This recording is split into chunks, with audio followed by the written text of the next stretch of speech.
চরম অন্যায়, যার ফল ইন্দ্রকে ভোগ করতে হবে।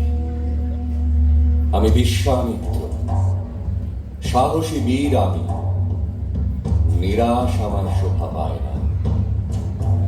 একজন সূর্যবীরের কার্য বিফলতাকে সফল করা।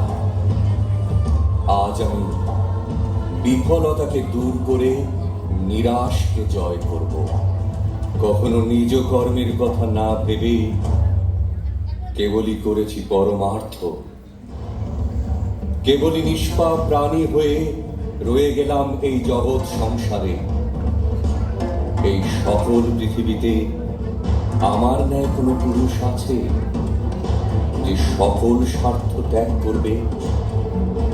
একদিন এই পৃথিবীর সকলে দেখবে আমার সম্মুখে আকাশও মাথা নত করেছে। সকলের ইচ্ছা পূরণের ব্রহ্ম ঋষি হয়ে উঠব আমি। কোন দেবলোকের দেবতার শত্রুতা যা কদাপি মেনে নেবার যোগ্য হবে না। देवदानव सिद्धाग पूजिता परमेश्वरी, पुराण रूपा परमा परतंत्र विनाशिनी।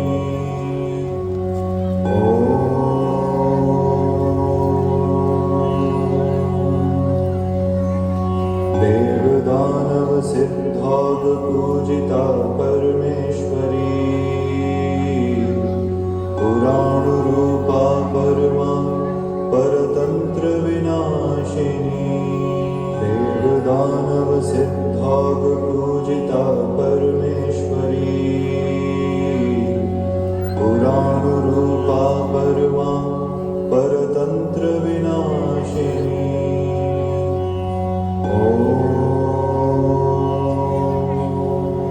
আমি দেবরাজ ইন্দ্র, বিশ্বামিত্রের এই কঠিন ও দীর্ঘ তপস্যায় আজ আমি ভয়ার্থ। তার এই তপস্যার তেজে স্বর্গের কোমলতা নষ্ট, স্বর্গের অমৃত আজ তিক্ত। বিশ্বামিত্রের তপস্যা ভঙ্গের প্রচেষ্টায় আজ আমি ব্যর্থ। সকলকে নিজ সৌন্দর্যের রূপে মোহিত করে তোলে মেনকা। একমাত্র এই সমস্যা সমাধানের উপায় সেই। রম্ভার অহংকার তাকে বিনষ্ট করেছে। এখন আহ্বান করো তাকে, সেই বিনম্র ও অনুরাগী মেনকা।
আমি স্বয়ং দেবরাজ।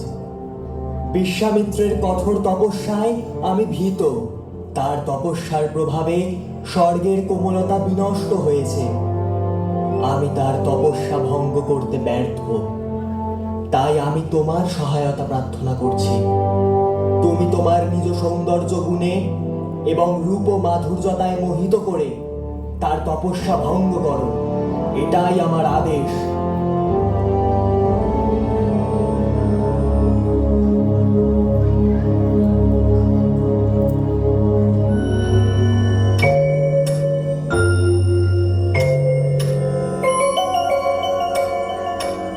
ধীম ধন্যক ধীম ধন্যক ধীম ধন্যক ধীম ধন্যক টং ধন্যক চলু ধন্যক চলু ধন্যক ধন্যক চলু পাকড়া পাকড়া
মেনকা, তোমার কার্য সম্পন্ন হয়েছে।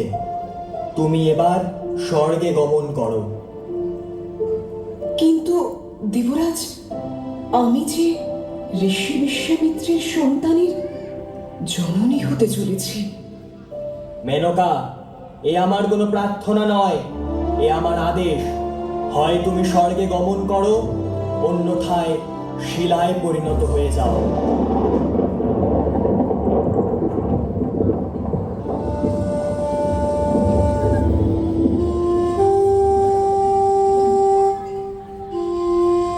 মেনকার রূপ ও গুণে ধ্যানভঙ্গ হওয়ায় ঋষি বিশ্বামিত্র বুঝতে পারেন দেবরাজ ইন্দ্রের দ্বারা তিনি প্রতারিত হয়েছেন। তাই ক্রোধান্বিত হয়ে মেনকাকে ত্যাগ করে আরো কঠোর তপস্যা করার বাসনায় হিমালয়ের পথে অগ্রসর হন।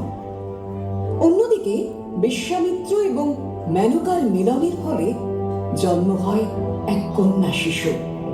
তবে দেবরাজ ইন্দ্রের আদেশে সেই কন্যাকে এক গহন বনে রেখে স্বর্গে প্রত্যাবর্তন করেন মেনকা। ফুলের মতো কোমল অপরূপা শিশু কন্যাকে প্রকৃতির কোল থেকে পক্ষীদের মাঝে খুঁজে পেলেন ঋষি কর্ণ। নামকরণ করলেন শকুন্তলা। পিতা কর্ণ এবং মাতা গৌতমীর আদরে যত্নে মালিনী নদীর তীরে অবস্থিত তপবনে ধীরে ধীরে বেড়ে উঠতে থাকলো কিশোরী শকুন্তলা।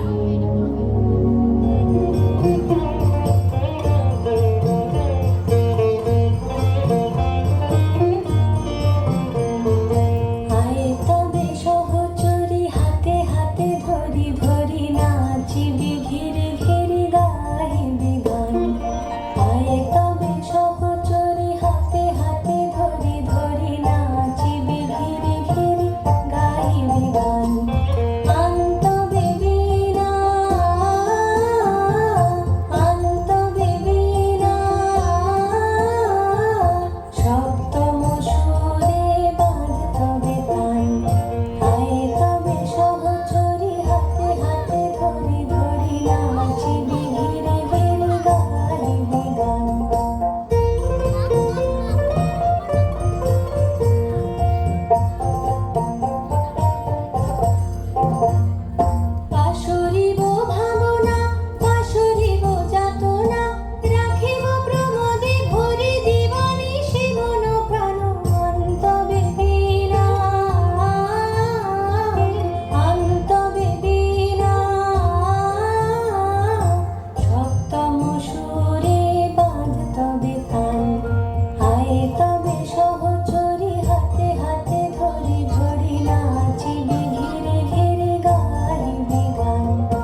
কাল অতিক্রম করে সে হয়ে উঠল পূর্ণ যৌবনা কুমারী।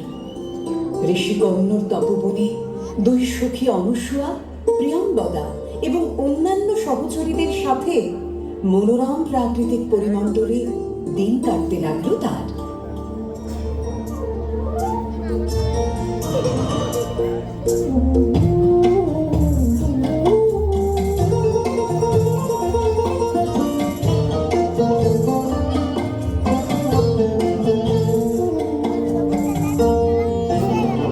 সুখী সে গেল কোথায়, তারে ডেকে নিয়ে আয়, তারাবো ঘিরে তারে চোর তলায়। সুখী সে গেল কোথায়, আজি এ মধুর সাজে, কাননে ফুলের মাঝে, আজি এ মধুর সাজে, কাননে ফুলের মাঝে। হেসে হেসে বেড়াবে সে, দেখিব তাই। হেসে হেসে বেড়াবে সে, দেখিব তাই। হেসে হেসে বেড়াবে সে, দেখিব তাই। সুখী সে গেল কোথায়।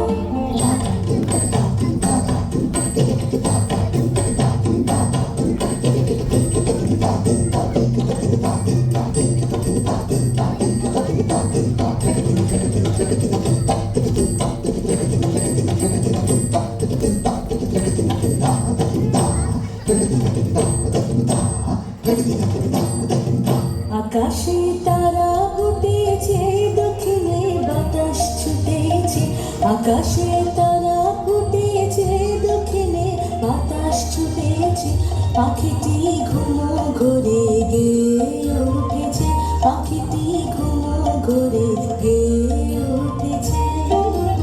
আইলো আনন্দময়ী, মধুর বসন্ত লয়ে।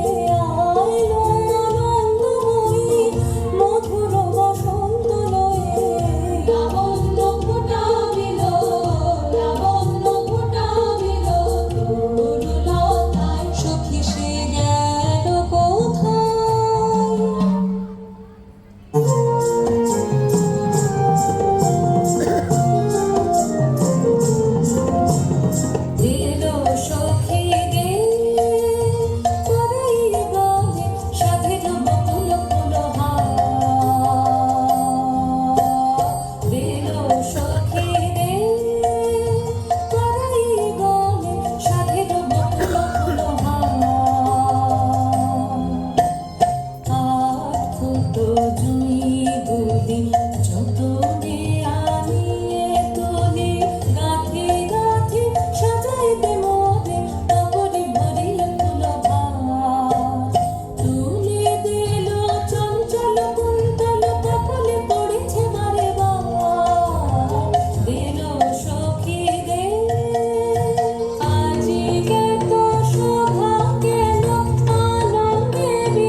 ইনি হলেন সমুদ্র হিমাচলের অধিপতি হস্তিনাপুর রাজ দুষ্মন্ত। প্রণাম মহারাজ, আপনার আমাদের তপবনে আসার হেতু জানতে পারি? আমি মৃগয়া করতে করতে এক মৃগের প্রতি তীব্র আকর্ষণ অনুভব করে তার পিছু পিছু এই পথে চলে এসেছি। ধৃষ্টতা মার্জনা করুন হে রাজন, তবে এই বনে মৃগয়া সম্পূর্ণরূপে নিষিদ্ধ। সকল পশু পক্ষী ঋষিকর্ণের সন্তান সম। হে ঋষি বালক, অজ্ঞাতবশে আমি এই তপবনে প্রবেশ করে শিকারের উদ্দেশ্যে ধাবিত হয়েছিলাম। এই অজ্ঞতার অপরাধে আমি আপনাদের শরণাগত হলাম। দয়া করে আমাকে ক্ষমা করুন। ঋষিকর্ণের অনুপস্থিতিতে আমরা আপনাকে স্বাগত জানাই। আপনি আমাদের আতিথেয়তা গ্রহণ করুন।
হে কল্যাণী, আমি হস্তিনাপুর রাজ দুষ্মন্ত। আমি তোমার সঙ্গে বিবাহ বন্ধনে আবদ্ধ হতে চাই। মহারাজ, না প্রেয়সী, মহারাজ আমি রাজ দরবারে, এখানে আমি কেবলই তোমার প্রণয়ী। চলো প্রেয়সী, আমরা গান্ধর্ব মতে আমাদের বিবাহ সুসম্পন্ন করি।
আমার নামাঙ্কিত রত্নখচিত অঙ্গুরী, এই হলো আমাদের সম্পর্কের স্মৃতিচিহ্ন। এবার আমার প্রস্থান করার পালা। তবে আমার চলে যাওয়ার পর তুমি প্রতিদিন আমার নামের একটি করে অক্ষর পড়বে। নামও শেষ হবে, বনপথে স্বর্ণরথ তোমাকে নিতে আসবে। বিদায় প্রিয়তমা, বিদায়।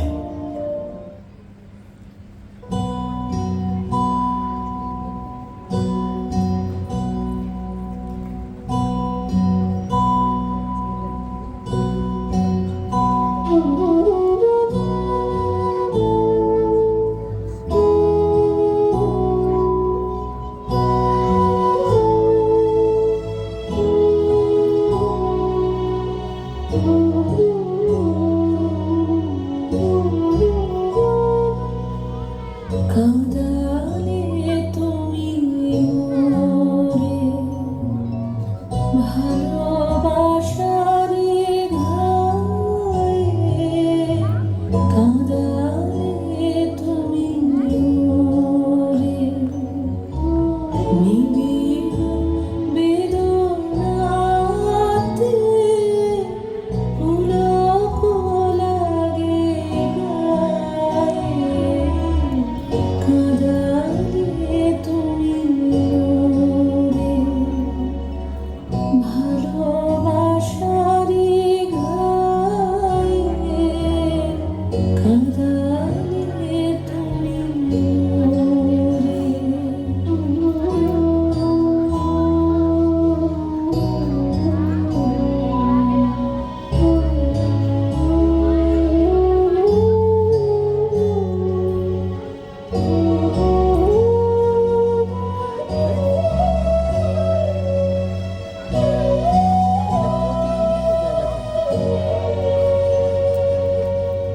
তোমার অভিসারে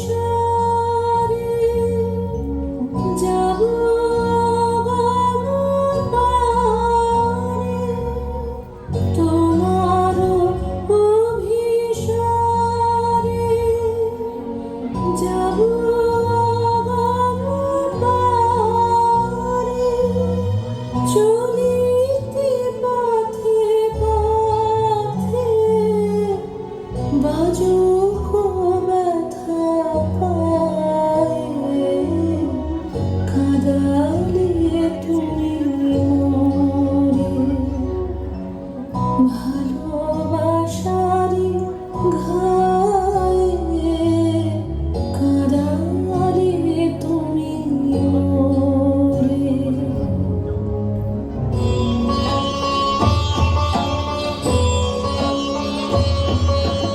ॐ पूर्णमदः पूर्णमिदं पूर्णात् पूर्णमुदच्यते पूर्णस्य पूर्णमादाय पूर्णमेवावशिष्यते। पूर्णस्य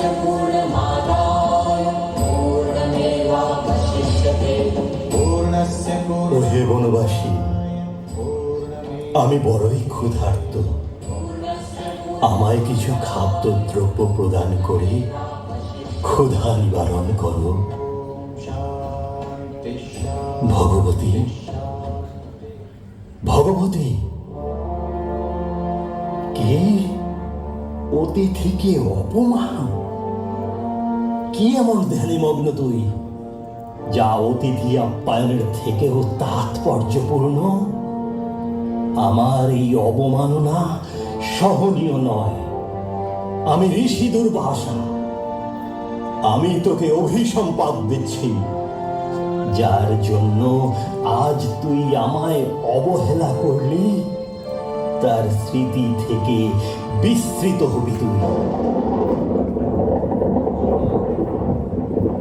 মার্জনা করুন মুনিবর, মুনিবর মার্জনা করুন। ও বিচ্ছেদের শোকে কাতর হয়ে আছে। দয়া করুন মুনিবর, ফিরিয়ে নিন আপনার এই অভিশাপ। ধনুকের ছিলা থেকে একবার বাণ নির্গত হলে তা যেমন আর রোধ করা সম্ভব নয়, তেমনি আমার অভিসম্পাত ফেরানো সম্ভব নয়। তবে এখন উপায়? যার চিন্তায় শকুন্তলা বিহল হয়ে আছে, তার প্রদত্ত কোনো স্মৃতিচিহ্ন যদি তার সামনে উপস্থাপিত করতে পারে, তবেই সব স্বাভাবিক হবে। ফিরে আসবে সেই ব্যক্তির হারানো স্মৃতি, নচেত নয়।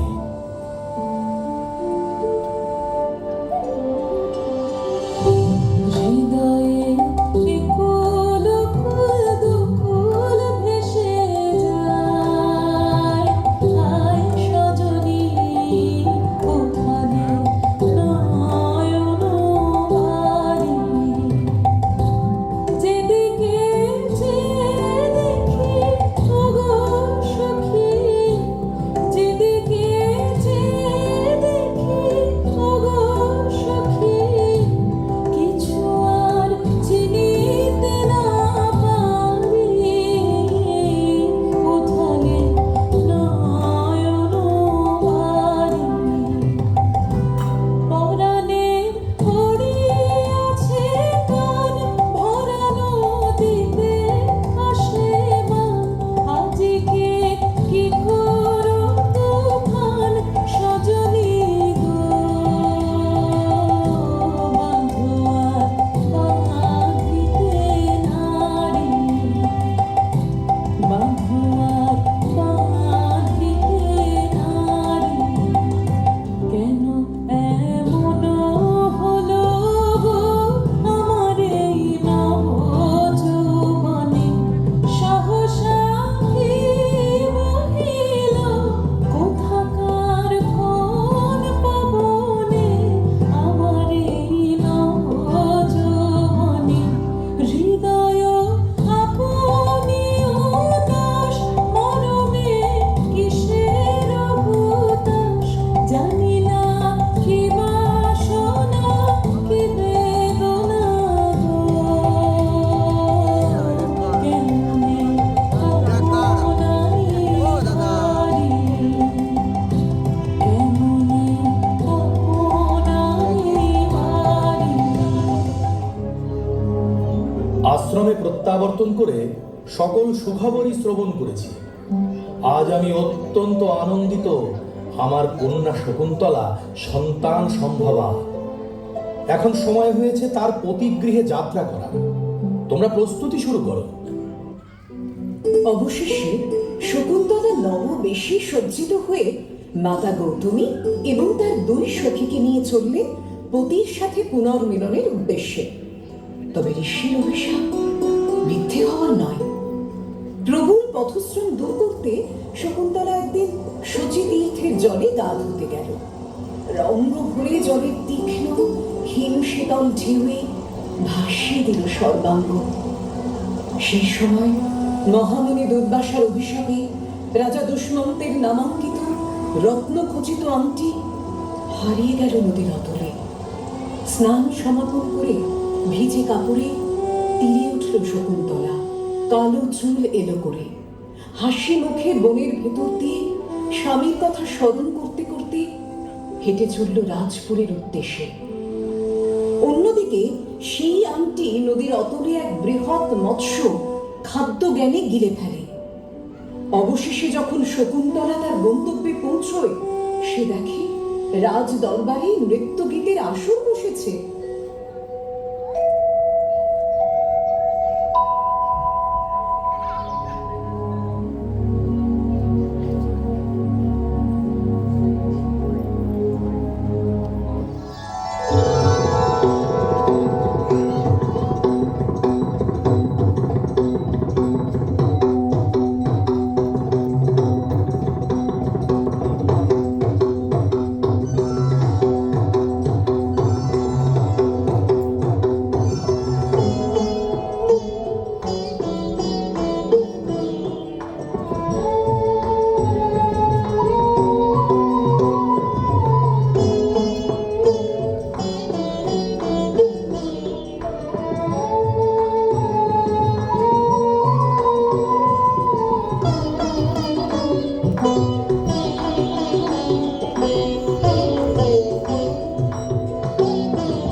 মহারাজের জয় হোক, মহারাজের জয় হোক।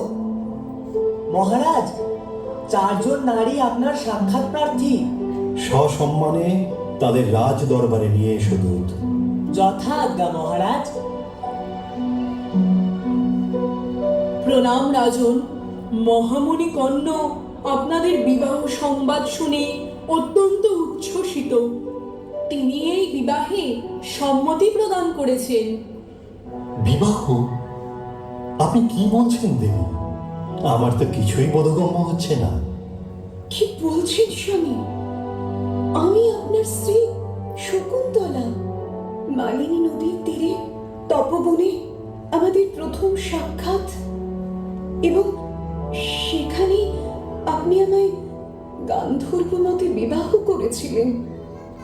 আপনি কি সব বিস্মৃত হয়েছেন রাজন?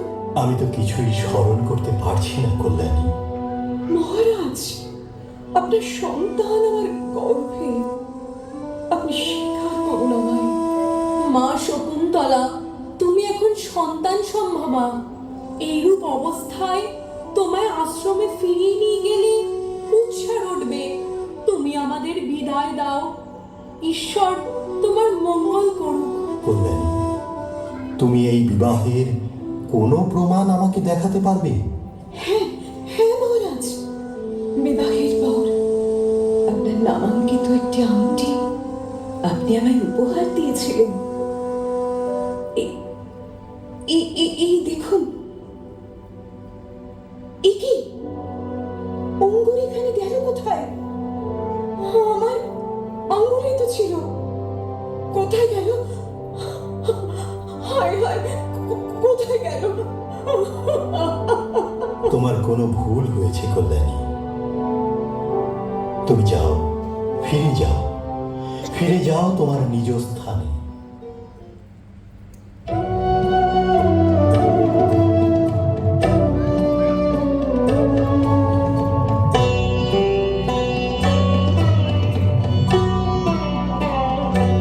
আমি তোমার প্রেমে হব সবার কলঙ্ক ভাগী।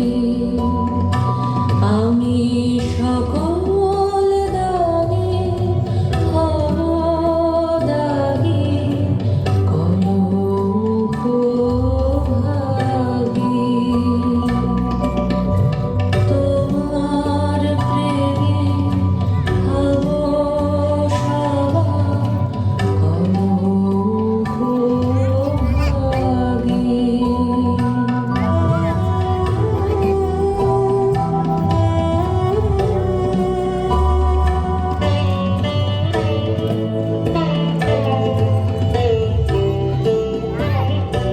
তোমার পথের কাটা করব চয়ন, শেখায় তোমার ধুলায় শয়ন। পথের কাটা করব চয়ন, শেখায় তোমার ধুলায় শয়ন। শেখায়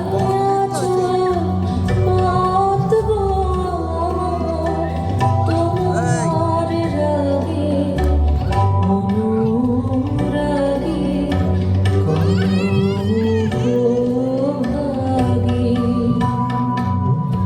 তোমার প্রেমে হব সবার কলঙ্ক ভাগী।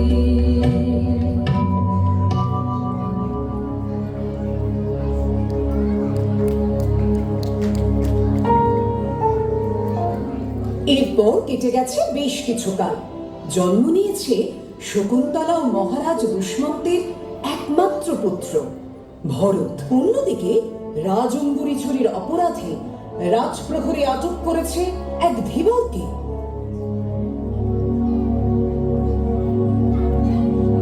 মহারাজ, মহারাজ, এই ধীবরকে আংটি চুরির অপরাধে বন্দী করেছি। এই দেখুন মহারাজ, রাজঙ্গুরি। মহারাজ, আমি এক দরিদ্র জেলে, বিশ্বাস করুন আমি চোর নই। এই আংটি তুমি কোথায় পেলে ধীবর? মহারাজ, এক বড় মাছের পেট কেটে আমি এই আংটি পেয়েছি। এই আংটি তো আমার খুব চেনা। এ তো সেই আংটি যা আমি প্রেয়সী শকুন্তলাকে পরিণয় প্রতীক হিসেবে উপহার দিয়েছিলাম। হায়, এ কি অপরাধ করলাম আমি! আমার স্ত্রীকে আমি চিনতে পারলাম না। কি মহা বিচার করেছি আমি তার প্রতি! ধিক, শত ধিক মোরে! নগরপাল, নগরপাল, তুমি সন্ধান করো আমার স্ত্রী শকুন্তলা বর্তমানে কোথায়। আমি সসম্মানে তাকে ফিরিয়ে আনবো এই রাজ্যে।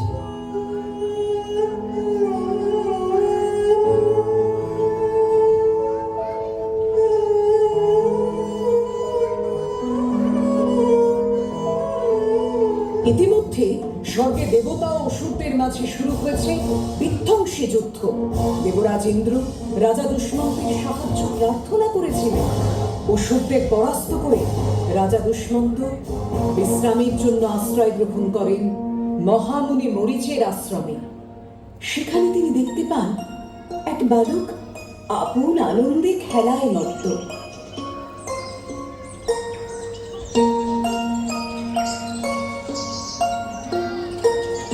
এরূপ দেব শিশুর ন্যায় দিব্যকান্তি, তুমি কে হে বালক?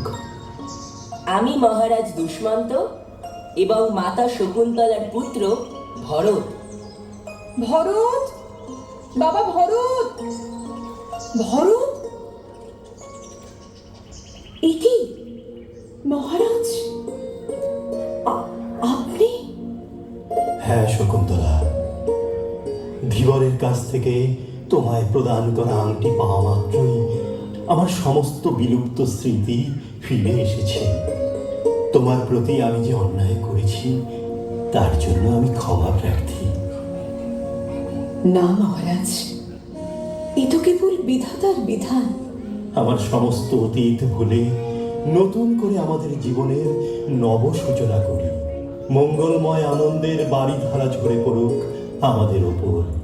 পুত্র ভরত, আসমুদ্র হিমাচল এই দেশের পরবর্তী অধিপতি হবে তুমি, এবং তোমার নামে নামাঙ্কিত হবে আমাদের দেশ ভারতবর্ষ।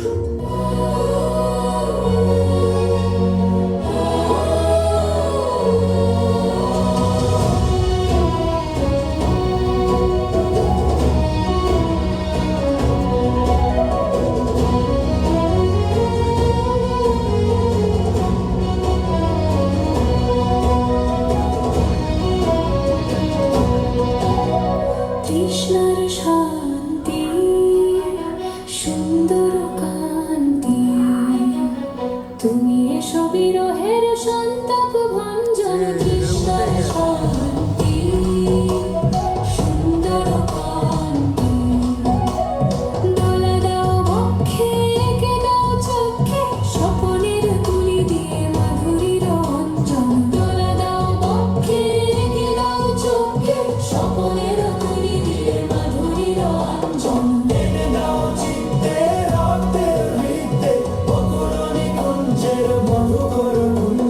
তৃষ্ণার শান্তি, সুন্দর কান্তি, তুমি এসো বিরহের সন্তাপ ভঞ্জন। তৃষ্ণার শান্তি, সুন্দর কান্তি।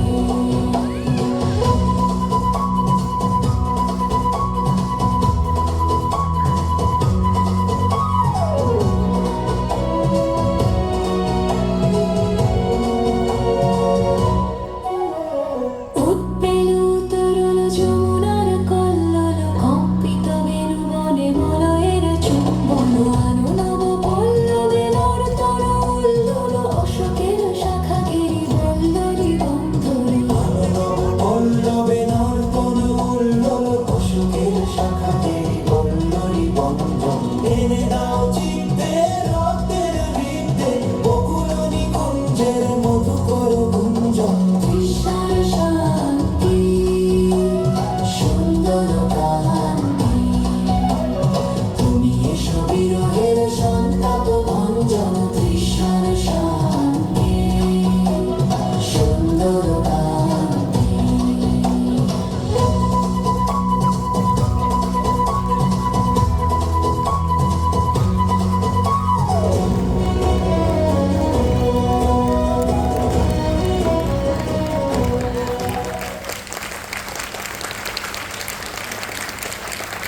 এক অনন্য সুন্দর